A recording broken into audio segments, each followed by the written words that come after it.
Alors bonjour à tous, on est le 26 novembre 2019. En fait, la raison pourquoi je dis ça, c'est parce que des fois je ne sais pas exactement quand je vais publier ma vidéo, que ce soit avant ou après d'autres qui ont été faits précédemment. Je voulais en fait faire un mini topo sur qu'est-ce qui se passe pour moi dans ma vie par rapport à mon diagnostic de douance d'il y a déjà peut-être 2 mois. La raison pourquoi je voulais parler de ça, c'est pour montrer en fait qu'il peut y avoir peut-être des effets positifs ou négatifs et je voulais expliquer qu'est-ce qui se passe pour moi. Présentement, ça se passe très bien dans le sens que j'ai pu mettre beaucoup de compréhension sur des méthodes de fonctionnement que j'ai toujours fait, que je m'isolais beaucoup à cause de ces méthodes-là. Par exemple, mon hypersensibilité qui faisait en sorte souvent que j'élaborais pas sur mes sentiments ou que je disais pas exactement sur le moment que ça me plaisait ou que ça me déplaisait. C'est sûr que c'est plus facile de dire que ça te plaît, sauf que dans mon cas, en fait, quand il arrivait quelque chose qui était difficile pour moi à prendre au niveau émotif, je restais là, mais j'étais stoïque. Donc, on a longtemps pensé. Et encore, je suis là-dedans, en fait. Je vais savoir éventuellement beaucoup plus de choses que ce que les gens pensent et pensaient de moi. Donc, en étant stoïque, ça faisait en sorte que les gens ont probablement eu, ça c'est moi qui pense ça, probablement eu l'impression que j'étais de glace et que j'étais impossible à bouger, impossible à faire réagir, que j'étais très très fort. En fait, je suis très très fort quand même au niveau émotionnel. Il faut comprendre avec le passé que j'ai eu, comment j'ai pu me forger au fil des années. Par contre, j'ai toujours été un hypersensible, comme on peut en parler dans les livres et la documentation et les vidéos sur la douance, surdouance et compagnie.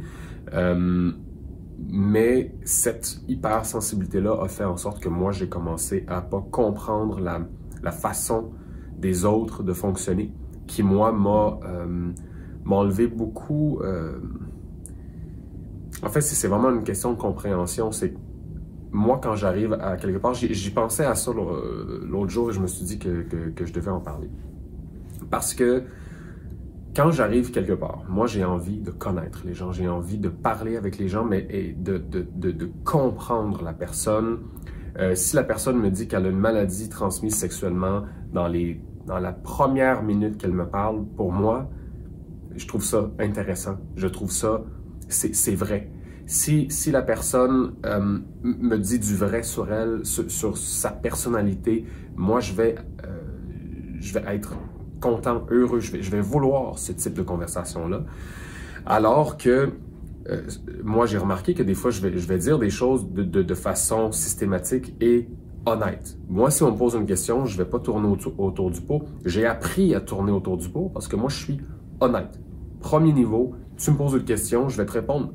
Un des problèmes, c'est quand moi, je m'exprimais avec quelque chose qui était au niveau de l'honnêteté, on a souvent ri de moi.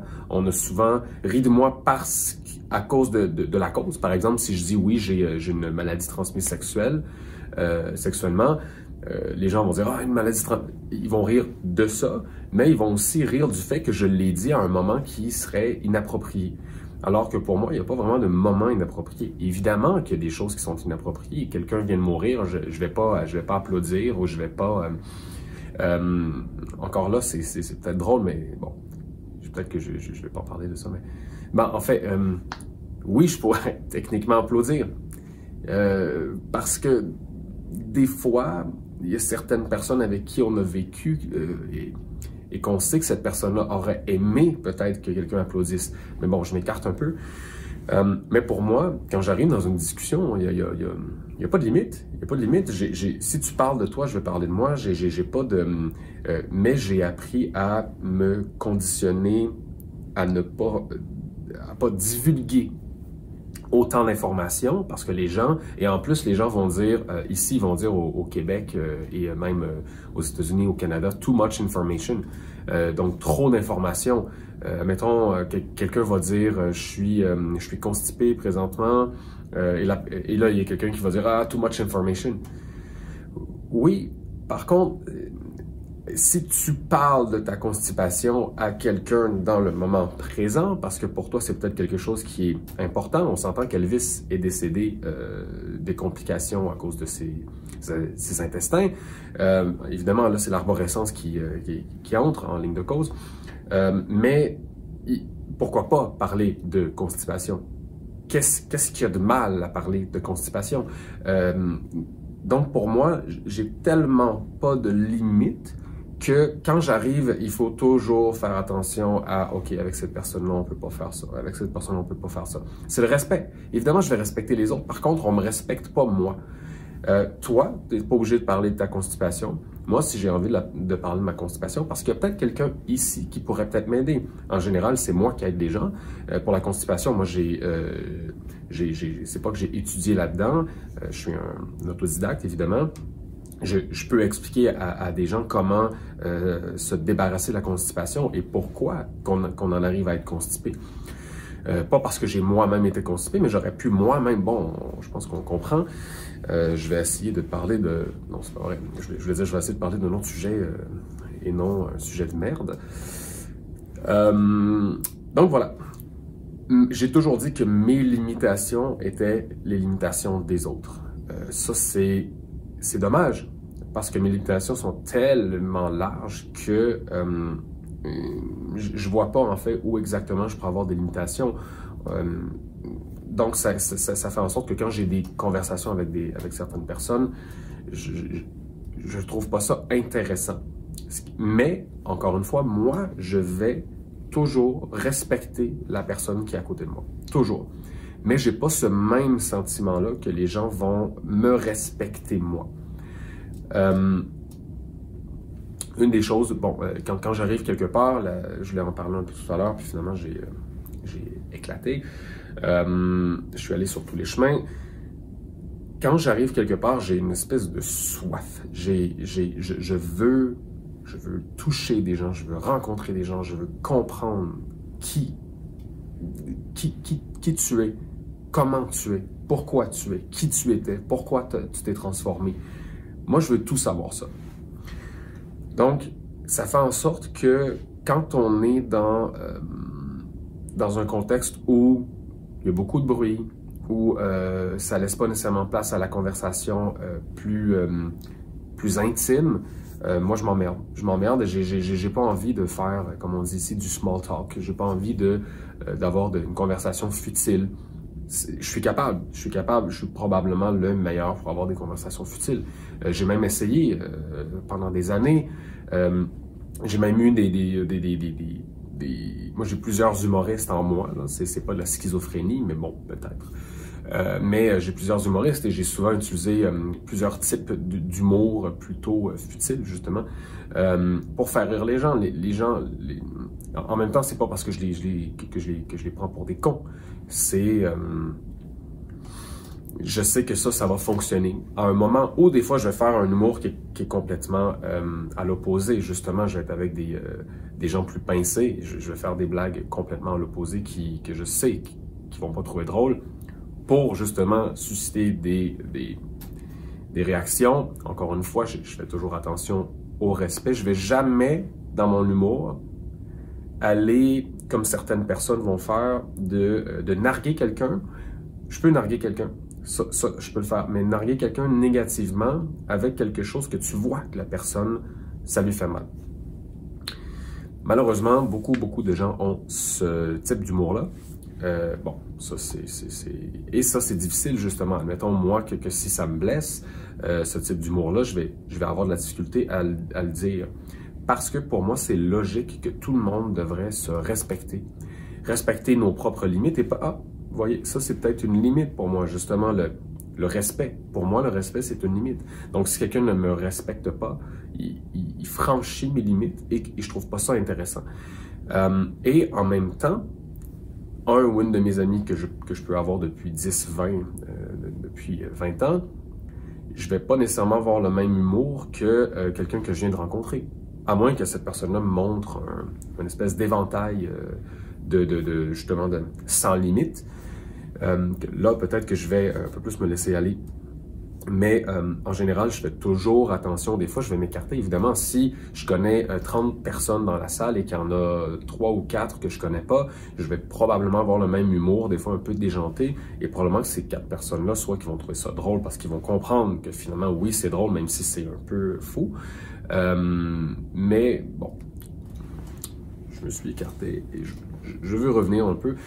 Tout ça pour faire un topo sur le fait que depuis que je sais que je suis un surdoué, même si je sais que dans le futur, je risque de me faire un peu pointer du doigt. Bon, tu penses que tu es intelligent, que tu dois sûrement penser que tu es plus intelligent que moi.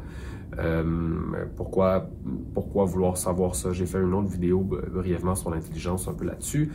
Mais pour moi, ça m'a beaucoup aidé parce que maintenant, je peux comprendre que ma façon d'être, ma façon de fonctionner, elle est normale. Alors qu'avant, je fonctionnais de cette façon-là, mais j'avais toujours cette impression-là avec la réaction des gens que je n'étais pas normal.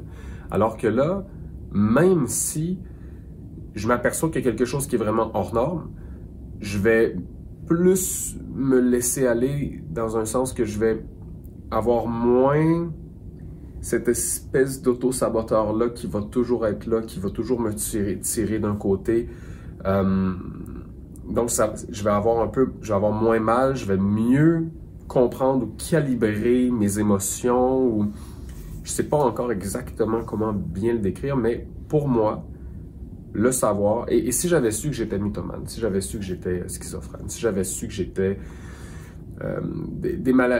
bipolaire ou des maladies, personnalité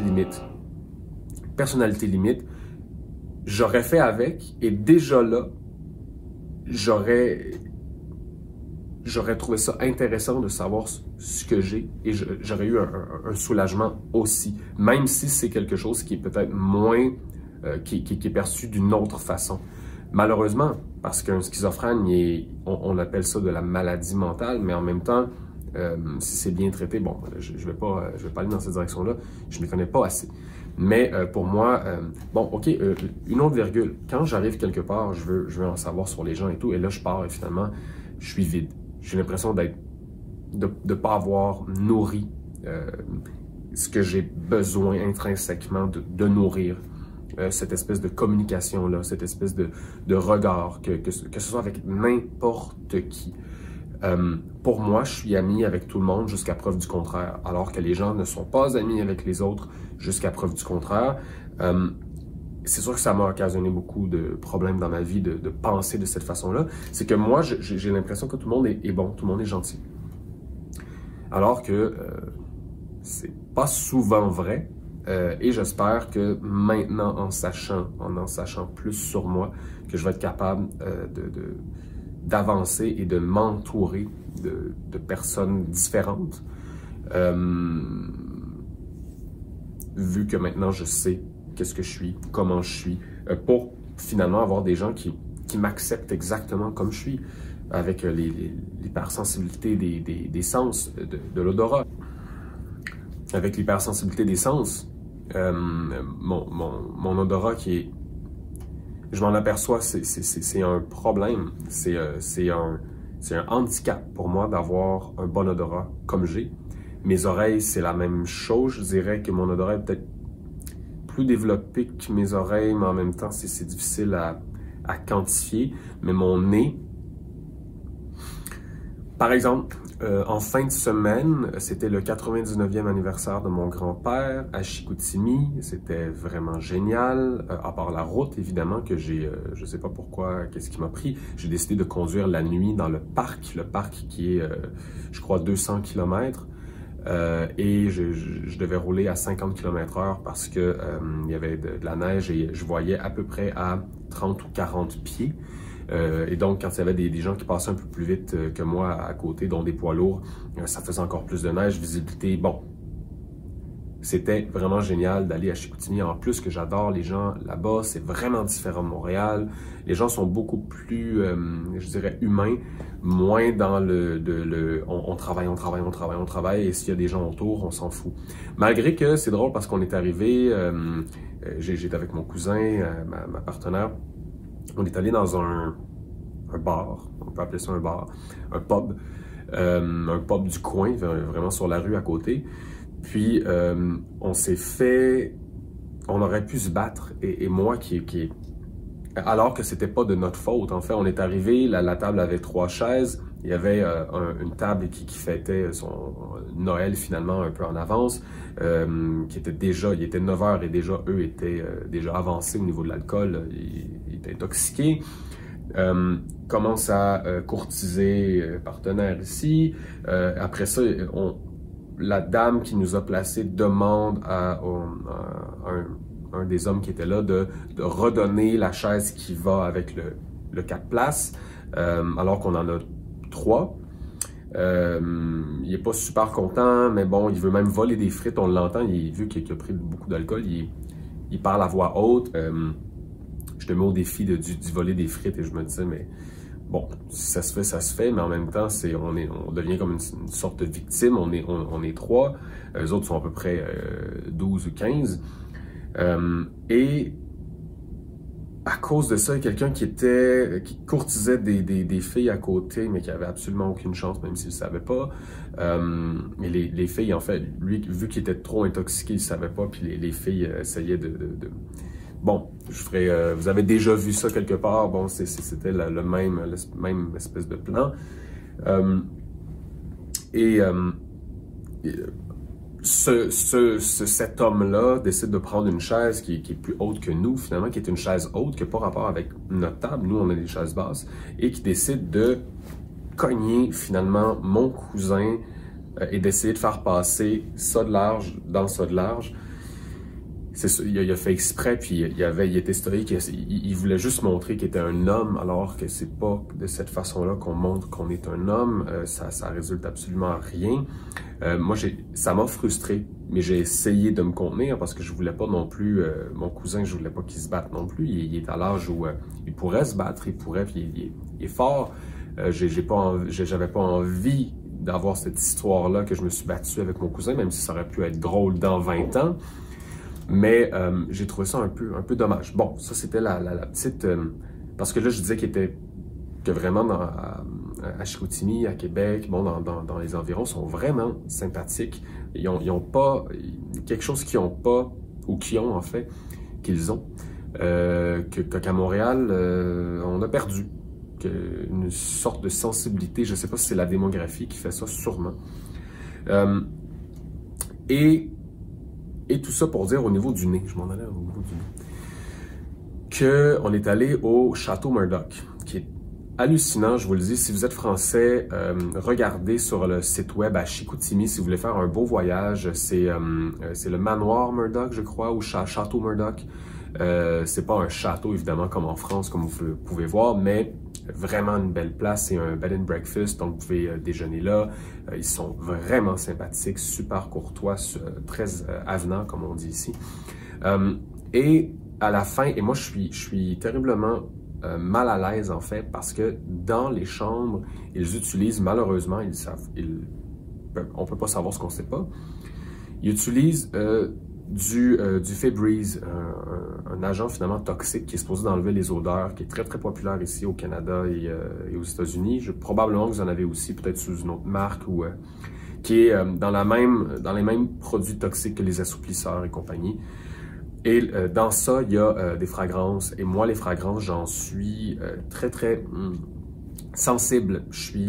Ça me fait très très mal au niveau de mes sinus, si on veut, ça me brûle. Et mon problème, c'est que moi, par exemple, quand quelqu'un met du parfum chimique, qui est principalement presque 100% des parfums qu'on peut trouver, à un moment donné, ça s'évapore et que ça fait un peu moins mal vu qu'il y a moins d'alcool et tout. Mais moi, le parfum, je le sens toujours autant. Donc, quelqu'un qui en met beaucoup, je vais le sentir autant que quand il y en a mis, ou presque. Alors que les autres vont s'habituer, se désensibiliser. Moi, je me désensibilise pas. Alors, pour moi, c'est une attaque constante. Et malheureusement, bon, je viens de faire ça comme ça, mais ma tante, que j'adore, sincèrement, c'est une de mes tantes préférées, met du parfum et elle n'a pas de nez. Elle a un nez, mais elle n'a pas d'odorat. Donc, ça fait tellement longtemps qu'elle met du parfum à cette quantité-là. C'est une quantité elle a la réputation, il y a beaucoup de gens qui en mettent trop, mais elle, c'est plus que trop. C'en est, pour moi, quand je suis dans la même pièce, je respire pas, ça me fait mal aux yeux, ça me fait mal au nez, c'est tellement désagréable. L'image que je donnais, en fait, c'était si quelqu'un avait une lampe de poche très, très forte et que on vous la mettait dans les yeux, mais tout le temps, toute la journée ou toute la soirée, mais vraiment toujours bien viser les yeux au bon endroit, très, très forte. À un moment donné, c'est trop. Mais pour moi, le parfum, c'est ça. C'est quelque chose qui est là et qui est constant. C'est pas quelque chose comme là, présentement, vous voyez, j'ai comme acheté, à cause de la noirceur, une petite lampe. Je vais peut-être en acheter une autre. C'est assez agressant quand on est photosensible comme moi, mais bon, ouais. J'essaie quand même, c'est peut-être pour ça que je regarde un peu partout des fois,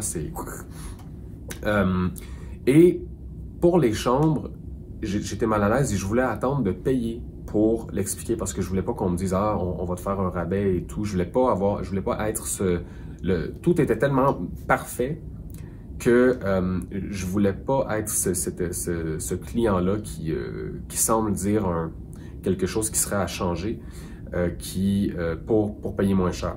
Donc, j'ai fait exprès, j'ai payé et je l'ai dit après, mais avec mes gants blancs, j'ai vraiment essayé de dire, faut faire attention parce que vous en mettez, il y en avait sur ma tête d'oreiller, il y en avait sur les draps, il y en avait dans l'air, évidemment, il y en avait, j'ai voulu ouvrir les fenêtres et je me suis aperçu en mettant mon nez près des rideaux, en ouvrant la fenêtre, qu'il y en avait dans les rideaux aussi. Donc, c'était toute la fin de semaine, pendant 3 ou 4 jours, j'étais agressé, mais agressé. Pendant la nuit, je me réveillais parce que j'avais mal.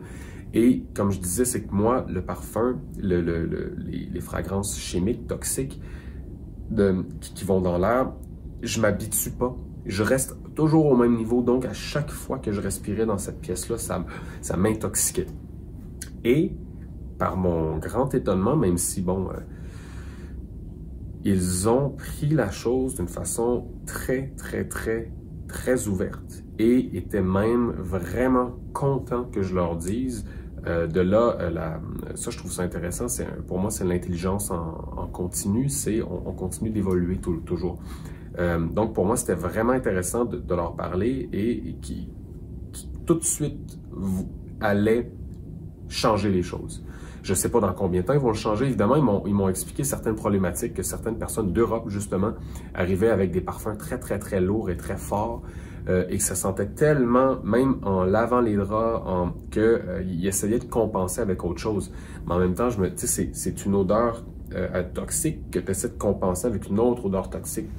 Alors qu'il y a d'autres façons, bicarbonate de soude, bon, ça on peut pas en mettre partout, mais quand même, on peut en mettre un peu sur les draps. Ça, il y a personne qui peut mourir de ça, à moins d'avoir peut-être une allergie. Je ne m'y connais pas assez. Mais il y a d'autres solutions. Il y a des essences naturelles qu'on peut utiliser, du pot pourri naturel, évidemment, avec des essences naturelles. Il y a moyen d'utiliser, d'avoir une odeur intéressante sans que ce soit chimique. Mais ce qui m'a étonné, la raison pourquoi je parle de ça, c'est que ils ont pris ça à bras ouverts. Et moi, ça m'a beaucoup impressionné. Donc, tout ça pour dire que depuis que je sais que je suis surdoué, les choses vont mieux. Donc, mais ça, c'est parce que ça a été mon diagnostic. Donc, si pour vous, vous êtes en train d'écouter ça ici et que vous soupçonnez que vous êtes surdoué ou que vous venez de l'apprendre ou que votre enfant l'est, il y a de l'espoir à mieux comprendre qui on est. Et c'est mieux de le savoir le plus vite possible, évidemment, pour pas être comme moi et de ne pas comprendre qui j'étais après 37 ans, finalement. Donc, merci de votre écoute. Si vous avez des questions, n'hésitez pas. Et à la prochaine.